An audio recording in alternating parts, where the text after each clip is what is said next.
यहाँ दक्षिण कोरिया में आयोजित Jeju forum for peace and prosperity 2026 को संबोधित करते हुए कहा कि दुनिया तेजी से जो है यहाँ अधिक सशस्त्रीकरण, बढ़ते जोखिम और ध्रुवीकरण की ओर जो है वो बढ़ रही है।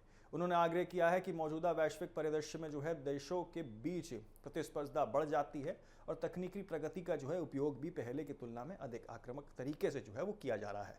उनके अनुसार सोशल मीडिया के दौर में राजनीतिक सोच भी तेजी से बदल रही है, जिससे भेदभाव और टकराव की जो है यहाँ पर प्रवृत्ति मजबूत हुई है। जयशंकर ने कहा कि आज कई देश अपने राष्ट्रीय हितों को सर्वोच्च प्राथमिकता दे रहे हैं, जबकि उनके फैसलों का जो है वैश्विक प्रभाव और दूसरे देशों पर पड़ने वाले जो है लागत को भी जो है पर्याप्त महत्व नहीं दिया जा रहा है। उन्होंने कहा कि ऐसी परिस्थितियों में दुनिया को जो है यहाँ अधिक सहयोगी, संतुलित दृष्टिकोण और मजबूत बहुस्तरीय व्यवस्था की जो है आवश्यकता है।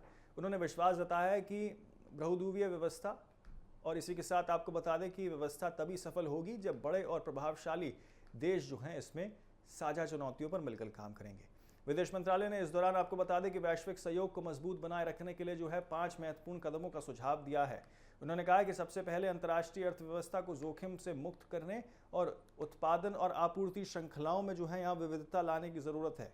उनका कहना था कि मजबूत और इसी के साथ लचीली सप्लाई चेन ने वैश्विक अर्थव्यवस्था को किसी एक देश या यात्रा पर जो है यहाँ पर अत्यधिक निर्भर जो है होने से बचाएगी और इसी के साथ आपको बता दें आर्थिक दबाव की जो राजनीति है उसको सीमित करेगी। उन्होंने दूसरे कदम के रूप में जो है प्रभावशाली देशों के बीच नई समझ और इसी के साथ विश्वास विकसित करने पर जो है जोर दिया है। उनके मुताबिक इससे वैश्विक व्यवस्था अधिक स्थिर होगी और विभिन्न मुद्दों पर जो है एजेंडा आधारित सहयोग को बढ़ावा मिलेगा। तीसरे बिंदु में उन्होंने आपको बता दें कि यहाँ जो संकीर्ण सोच और टकराव की बढ़ती कीमतों के जो है यहाँ पर उसके प्रति वैश्विक जागरूकता बढ़ाने की आवश्यकता बताई है। साथ ही अंतर्राष्ट्रीय कानूनों और व्यवस्थाओं, विशेष रूप से संयुक्त राष्ट्रीय समुद्री कानून संधि की रक्षा और सम्मान की जो है अनिवार्य बताया है। जयशंकर ने चौथे और 5वें कदम के रूप में जो है ग्लोबल साउथ को जो है यहाँ पर अवसर बताया है और अधिक अवसर बताया है, संसाधन और क्षमता उपलब्ध कराने की वकालत भी की है।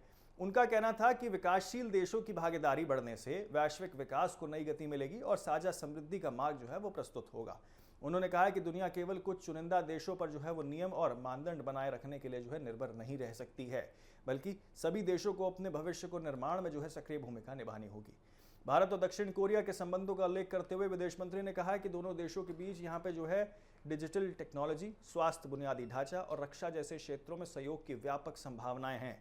उन्होंने कहा कि आर्थिक, तकनीक और इसी के साथ राजनीतिक और रणनीतिक साझेदारी को जो है मजबूत बनाए रखना दोनों देशों के क्षेत्रीय और इसी के साथ वैश्विक स्थिरता में जो है एक महत्वपूर्ण योगदान दे सकता है।